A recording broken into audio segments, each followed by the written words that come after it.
without men, where would you get your food, electricity, and water? We'd be fine. We'd have everything we need, but we could also run at night. The expedition party has spent all day in the searing heat, only to find they've walked in one big circle, back to Coconut Beach. How did that happen? I don't even understand. We cannot walk anywhere on this island without getting lost. Let's rock and roll, boys! Let's rock and roll! I think we made it! Let's go!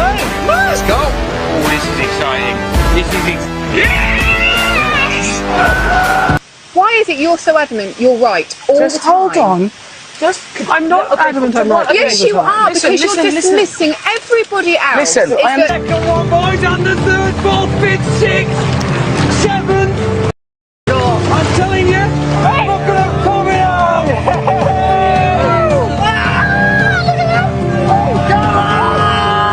Okay, well, where are we going now? Where are we going now? Just No keep more going confrontational straight. arguing. I don't want to lead. I'm sorry, I don't want to lead this group. I don't want to.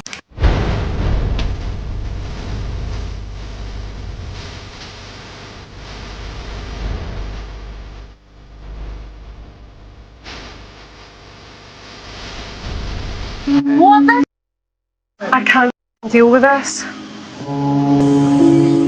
The women have circled back to Coconut Beach for a second time. Boy, ain't no way, boy. Having pushed through the jungle for 2 days, they're not one step closer. Nice stick of the dog! Brilliant. For the moment, absolutely buzzing. Yeah, definitely feel like a tribe on a hunt.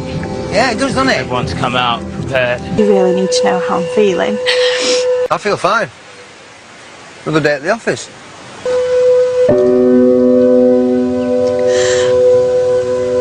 It's really hard.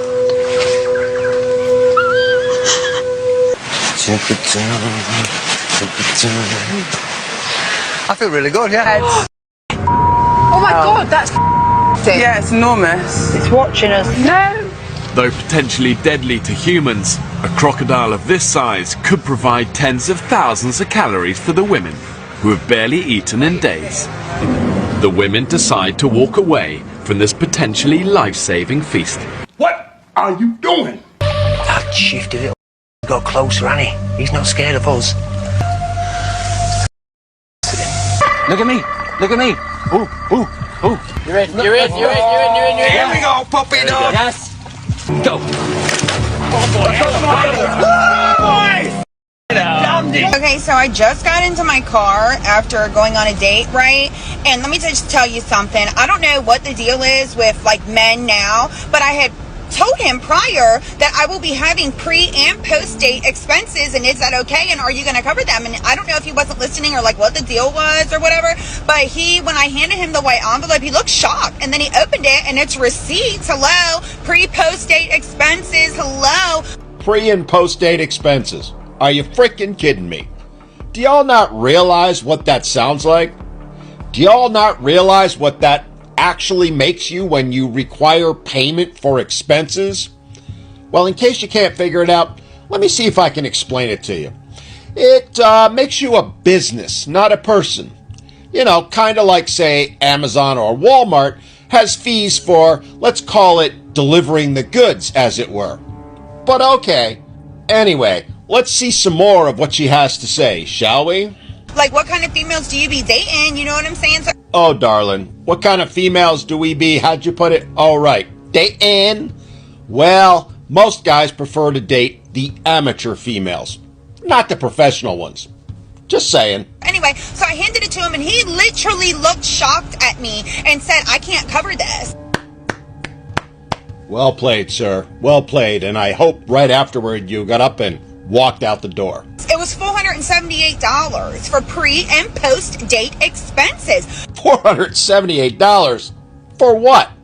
Look, darling, I mean no offense, but I can buy a hell of a lot of things for that amount of money that will be far more valuable to me than an hour or two spent with you, especially in the long run. Hell, I could spend that money at the dollar store and still get more value for my money. You asked me on a date, and mind you, we really didn't even have that good a conversation because he was on his phone the whole time, and I have a very strict no phone policy on dates. Hello, you're here to pay attention to me. And there it is. And let's give her credit where credit is due for saying the unspoken out loud, giving us the exact mindset that most of today's modern women have. You know, the whole me, me, me one.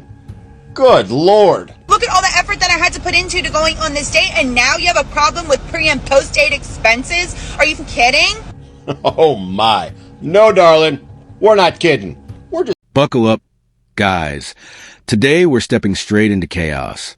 It begins with a bold claim about how women would survive without men, only to collapse moments later in confusion and exhaustion.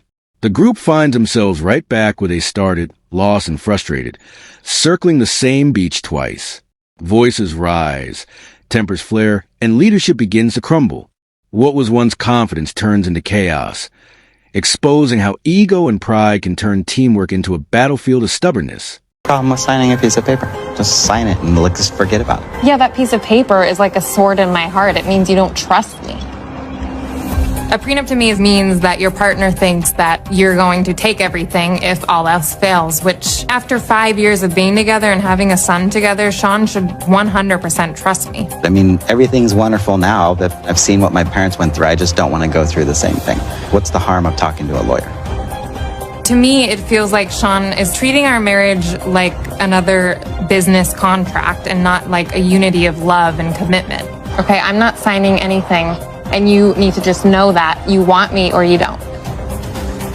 I am not another one of his clients. I'm the love of his life, and he should treat me like that. All right, guys, here comes the tension every survival story needs. The group stumbles upon a massive crocodile, danger and salvation in one moment. Starving and exhausted, they stand frozen between fear and hunger. This is pure human instinct on display, the fight for survival clouded by emotion. They walk away from thousands of life-saving calories. And that single decision says everything about how fear can overpower reason when life truly gets hard. Isn't that the raptor you sold yesterday? No, why is he here? Hey, how you doing? Hey, yeah, welcome back. Hey man, how's this raptor treating you? Yeah, it's alright. You sound like you don't like it.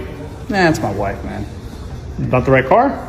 Nah, it's just too loud and too big. So, do you want to find a new one? Yeah, sure, let's go. Let's take a look. What about this one? Too old. This one's nice. Too short. This one? Put on that one. This one? Yeah, that one. That'll work. But this is the problem. It's not the actions of the few. You need to reverse that statement. Well, this sounds promising. It is the actions of most men. Really?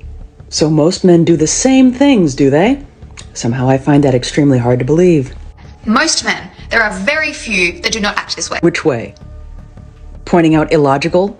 Should I go so far as to say even irrational behavior of blaming the many on the actions of the few? I should hope that any individual, whether it's a man or a woman, would point out how illogical that kind of behavior is. It's the privilege of being a man in this world. Yes, the distinct privilege of being a man in this world and getting blamed for absolutely everything that has ever gone wrong. What a privilege that is.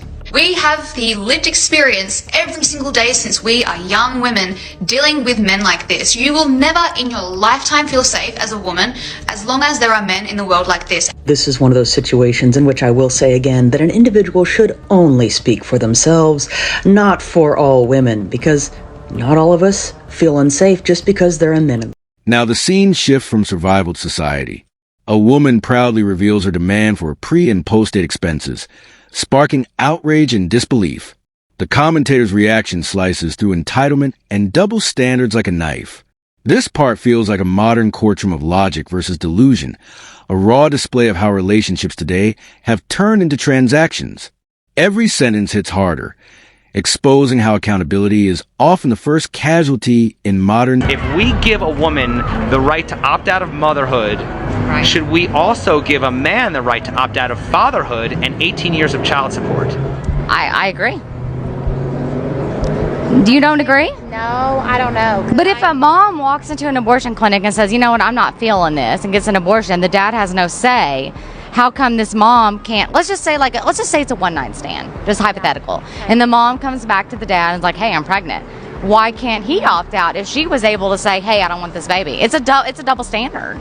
Well, he could obviously sign his rights away, but he cannot physically make he can't sign his rights away because he has to pay child support. I mean, he is legally bound by child support. Honest, that's just the way it is. I know, but do you think it's right? You can't tell a woman to have an abortion. Like, that's it. I know, but do you think it's right that a mom can say, I don't want this baby, but a dad never can? I mean, I just think that's just the way it is. But do you think it's right? I mean, yes or no? I don't think it's right. I think the whole system. Here, emotions collide with reality. The prenup debate unfolds like a courtroom standoff between love and logic. She calls a sword through her heart, but he sees it as protection from heartbreak. What begins as romance quickly turns into a contract negotiation, and the air thickens with distrust. The commentator cuts through the sentiment, exposing how control often hides behind the word love. It's not just a prenup, it's power dressed as passion. The difference between a baby and a feminist. What? At some point, a baby will grow up and stop crying.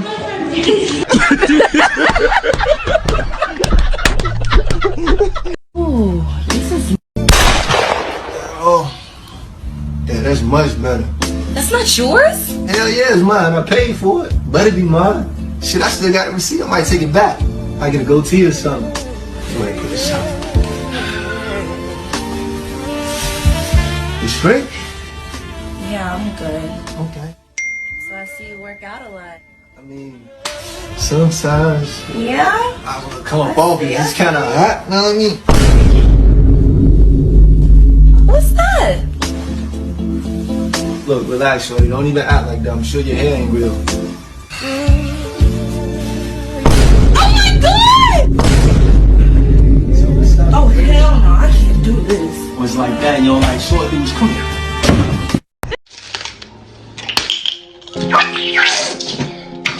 Oh!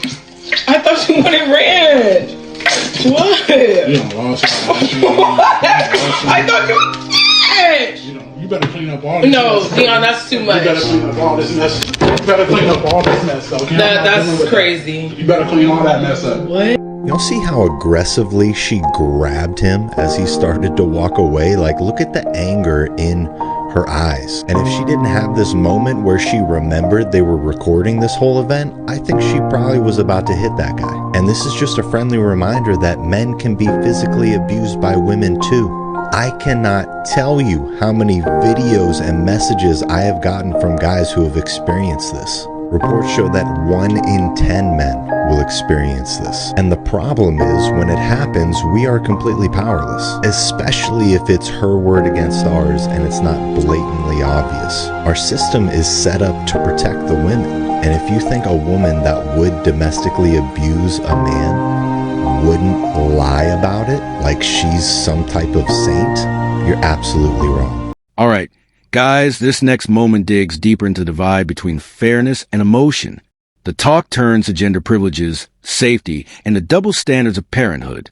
When one woman admits the imbalance and another defends it, we witness the truth.